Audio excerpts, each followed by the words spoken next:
자, 그런데 국민의힘 경선 레이스에서 마지막까지 변수로 작용한 부분이 있죠. 바로 한덕수 권한대행의 출마 여부입니다. 이 막판에 갈수록 이 4강 주자들이요, 입장이 바뀌기도 하고 더 강화되기도 하고 바로 단일화에 대한 찬성, 가능성 여부에 대해서 입장이 많이 바뀌었습니다. 지금은 다 열어놓은 상황입니다. 구체적인 것도 중요하지만 더 중요한 것은 진심입니다. 저는 진심으로 정말 좋은 분이 계셔서 이재명을 이기고 우리나라를 위대하게, 국민을 행복하게 하실 수 있는 분이 있으면 좋겠다. 만약에 정치를 하시겠다 그러면 반 이재명 전선에 함께하자. 한쪽에는 저 이재명 후보 그리고 한쪽에는 우리 후보 한 사람에서 몇 대 몇이 나오는지를 보고 보다 더 정확하게 경쟁력을 우리가 알 수 있다. 저는 국민의힘의 경선이 진행되는 과정에서 자꾸 그런 얘기하는 것 그렇게 좋아 보이지 않습니다. 그건 패배주의 아닌가요? 지금 상황이 그렇게라도 하지 않으면 1대1 구도가 안 돼요. 원샷 경선을 해서 1대1 구도를 만드는 게 옳지 않느냐. 한덕수 권한대행의 단일화 가능성을 이렇게 열어놓는 게 경선을 통과하는 데는 유리하다라는 판단을 한 게 아니냐 해석이 나오고 있습니다. 일부에서는 구체적인 단일화 방식까지 지금 이야기를 하고 있다는데요. 앞으로는 이 단일화 협상에서 주도권을 누가 잡느냐, 이게 경선 결과를 좌지우지하지 않겠느냐, 이런 얘기까지 나옵니다만, 자, 외부에서 볼 때는 어떻습니까? 지금 국민의힘 한덕수 권한대행과의 단일화가 현실성이 있어 보입니까? 어떻게 보세요?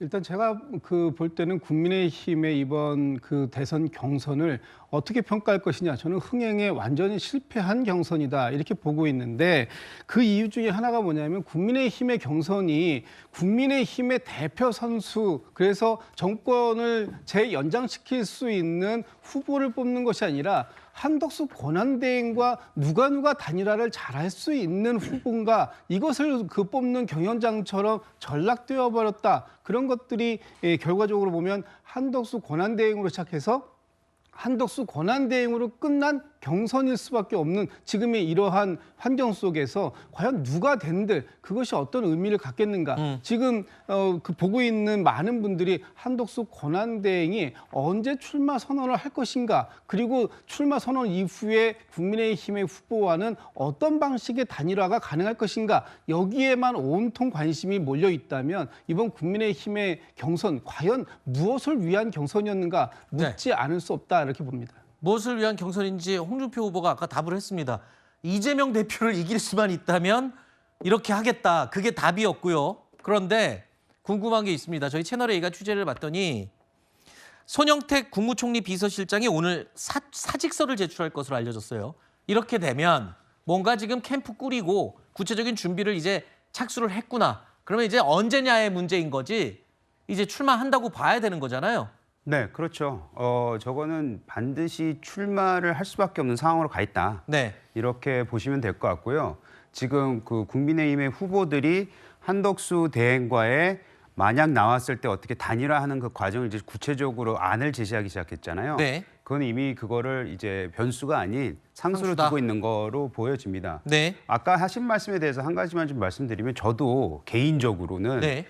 이게 우리 경선이 처음에 시작했을 때 흥행에 실패했다라고 네. 저도 말씀을 드렸어요. 아, 그래요? 왜냐하면 처음에 이제 한덕수 대행에 대해서 말이 너무 빨리 나왔었고, 네. 우리 후보가 좀 제대로 경선에 참여할 수 있는 기회가 사라졌다. 그랬죠. 왜냐하면 당시 오세훈 시장도 그랬었고, 네. 또 유승민 전 대표도 포기를 하지 않았습니까? 그걸 보고 포기했죠. 그렇죠. 네. 그래서 그것에 대해서는 굉장히 저도 실망감을 많이 가졌는데, 네. 이게 진행이 되면서 한 두 가지가 일어났어요. 뭐냐면은 일단은 안철수 후보가 4인에 들어왔다는 부분. 네. 그거는 늘 말씀드렸지만 우리 당이 결국에는 우리 당원들이 또 국민들이 굉장히 좀 현명한 선택을 한다, 전략적 선택을 한다. 다양한 선택을 하고 있다. 그런 부분을 보여줬기 때문에 저는 네. 이 경선이 다시 한번 흥행에 시작을 했다고 생각하고요. 또 네. 하나는 윤희숙 원장이 네. 여의도 연구원장. 여의도 연구원장이 반성의 메시지를 네. 냈잖아요. 그걸 당원들과 우리 국민의힘에서 굉장히 적극적으로 받아들이면서 네.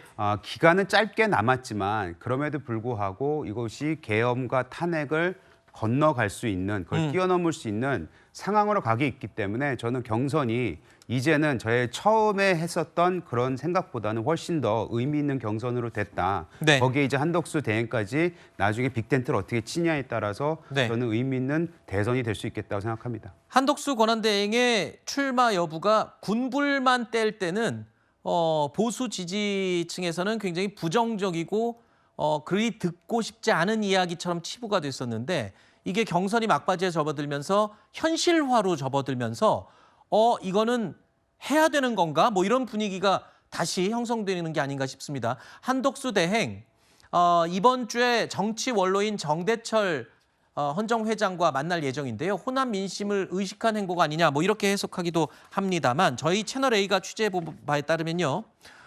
이낙연 전 총리는 아무나 손잡지 않는다면서도 한덕수 대행과의 단일화 가능성은 시사했다. 이런 얘기도 들리거든요. 자, 이렇게 된다면 지금 보수에서 원하는 반명 세력까지 다 합치는 빅텐트가 과연 현실적으로 가능한 것이냐. 이렇게 되면 뭔가 빅텐트가 진짜 현실적이지 않겠느냐. 이런 얘기가 가능하겠네요. 네, 왜 정대철 헌정 회장을 만나는 것이 이벤트일까 생각을 해봤습니다.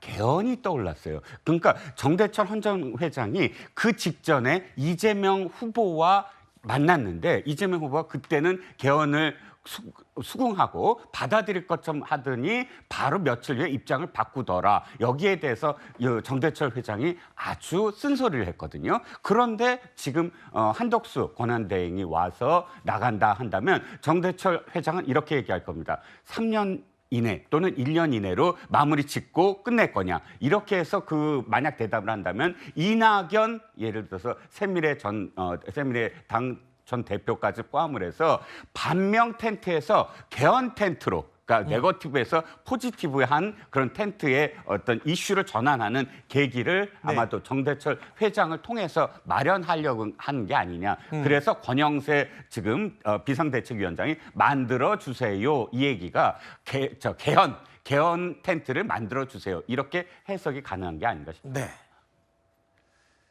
동아일보 보도 내용에 따르면 권영세 비대위원장이요 정대철 헌정 회장에게 전화를 걸어서 이런 말을 한 것으로 또 알려졌습니다. 자, 그러니까 좀 만들어 주세요.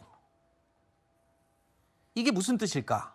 자, 일각에서는 한덕수 대행과 국민의힘 후보가 단일화할 수 있도록 지원해달라고 요청한 게 아니겠냐.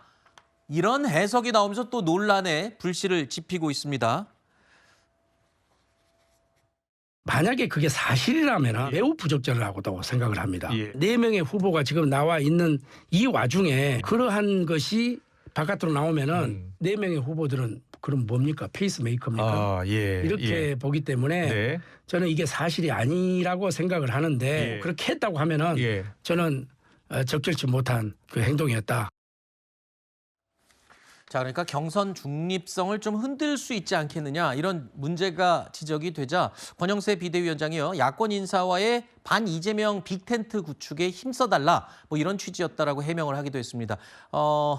하지만 민주당 쪽에서는 이런 해명이 탐탁지는 않을 것 같아요. 그러니까 있는 그대로 받아들이기 좀 어렵죠. 왜냐하면 아예 나는 그런 뭐 유사한 워딩 자체를 하지 않았다가 아니라 그래도 빅텐트라는 게 국민의힘 안에서 쳐지는 건 아니지 않습니까? 어쨌든 제3지대에 걸겠다는 건데 그 부분을 왜 공당의 비대위원장이 본인이 그런 이야기를 한다는 것인지 그리고 가장 큰 패착 중에 하나로 보이는 거는 정말 국민의힘이 내란에 대해서 사과하고 그게 진정성이 있다면 내란 피해자를 대선 후보로 내걸지는 않겠죠. 그리고 노무현, 정몽준 그 두 주자의 단일화 이야기를 하는데 그때는 최소한 정몽준 후보한테는 실체가 있었고 당이 있었고 굉장히 이종교배라고 할 정도의 이질성이 있었습니다. 그러니까 시너지 효과가 났었죠. 그런데 지금 어떻습니까? 한덕수 대행 같은 경우에는 그냥 보수의 파이만을 나눠 먹을 뿐이에요. 그거를 외연으로 넓히거나 확장하는 지표는 나오고 있지 않습니다. 그런데 그렇게 목을 메고 있으니까 경선 이런 과정도 사실상 흥행에 참패하고 주자들도 어떻게 보면은 좀 반발하고 있는 거 아니겠습니까? 네. 지금 들으신 것처럼 민주당에서는요 한덕수 권한대행 출마론에 대해서 아주 날선 비판을 쏟아내고 있습니다. 한덕수 대행은 내란 공범 내란 후보이고 주소를 더 연장시키려고 하는 주술 후보이고 또 의리 없는 후보이고 무능한 후보이고 무엇보다도 본인의 내란 수사가 다가오는 것을 막기 위한 사실상의 방탄으로 출마를 활용하고 있는 내주 의무방의 오불가른 후보다 이렇게 봅니다. 지금 한덕수 권한대행의 출마 선언 날짜가 언론에서 30일이다. 아니다. 5월 1일까지 미뤄졌다. 뭐 여러 가지 시나리오가 나오고 있습니다만 일단 출마를 위해서 사임을 한다면 다시 또 권한대행은 최상목 대대행 체제가 됩니다. 대통령과 총리직의 경제사령탑까지 지금 관세 협상이 진행되는 상황에서 최상목 대행이 1인 3역을 맡게 되는 상황이 또다시 재현이 되는 건데 국민의힘에서는 그만큼 절박한 건가요? 그 상황까지 다 생각해서 그래도 이렇게 한덕수 빅텐트를 쳐야만 한다 이렇게 판단을 한 걸로 보이네요. 네, 일단 관세 협상은 7월 패키지 그러니까 7월로 밀어놨기 때문에 급한 불은 껐다라고 생각을 할 테고 지난번 대대행을 할 때는 사실 모호했습니다. 언제까지고 또 지금 한덕수 권한대행이 다 돌아올 가능성도 있었고 하지만 이번에는 시기가 딱 정해져 있고요. 30일이라고 정해져 있고요. 그리고 큰 어떤 현안이 아니면 그냥 선거를 관리하는 그런 역할이라고 생각을 해서 아마도 대대행 체제를 감행하는 것 같은데 최상목 경제부총리가 참 난감해하는 것 같아요. 그렇죠. 그 기자들 워싱턴 기자들의 간담회에서 불확실성이 해소되길 바란다. 이 말은 사실상 자기가 대대행을 맡지 않았으면 좋겠다라는 은연중의 표현이 아닌가 싶습니다. 네. 아니 거기에 첨언해서 네. 민주당 덕분에 대대행을 연습을 한번 했잖아요. 그래서 지금은 해도 뭐 잘할 것 같다는 생각이 들기도 하고 더 중요한 것은 지금 한덕수 대행에 대해서 국민의 여론이 없다면은 본인 스스로가 나오기가 힘들 거예요. 근데 지금 각종 여론조사를 보면은 분명히 나오라는 콜링이 있거든요. 네. 그런 부분에 있어서 그거를 외면할 수는 없을 것이고요. 네. 게다가 지금 그 국민의힘에 이제 쪼개갖는 거 아니냐 이런 말씀도 하시는데 저는 그런 생각이 듭니다. 국민의힘 자체가 지금 지지자들이 매우 불안해하고 있고 지금 의욕이 많이 상실되어 있어요. 이런 걸 통해서 지금 국민의힘 지지자들이 결집하는 모습도 필요하기 때문에 만약에 한덕수 대행의 출마가 아니면 등장이 나중에 누가 될지 몰라요. 그리고 우리가 자꾸 한덕수 대행이 될 거다라고 지금 상정해 두시는 것 같은데 경선의 과정이 분명히 있을 겁니다. 알겠습니다. 거기서 어떤 결과가 나오냐는 좀 지켜봐야 되지 않을까 하는 생각이 듭니다. 원샷 경선이든 원샷 토론이든 뭔가가 형태가 있을 거다. 그리고 또 보수 같은 경우에는 그 유명한 샤이 보수라는 층이 또 있잖아요. 당일날 투표장에 나오는 또 수치가 어느 정도도 굉장히 변수가 될 수 있고요. 저는 뭐 한덕수 권한대행의 출마 여부에 대해서 본인이 뭐 적절하게 판단하시겠습니다만 매우 부적절하고 매우 무책임한 행동이다. 선수복장을 갈아입기 위해서 심판복장을 이렇게 D-36일 만에 찢어버리려고 하는 이런 모습에 대해서 과연 국민들께서 어떻게 평가하실지 잘 생각해 보시길 바란다 하고요. 실패한 윤석열 정부의 2인자 3년 넘게 했습니다. 그리고 나와서 출마해가지고 과연 어떤 정부 성공의 그림을 말씀 주실지 저는 무척 궁금합니다. 알겠습니다.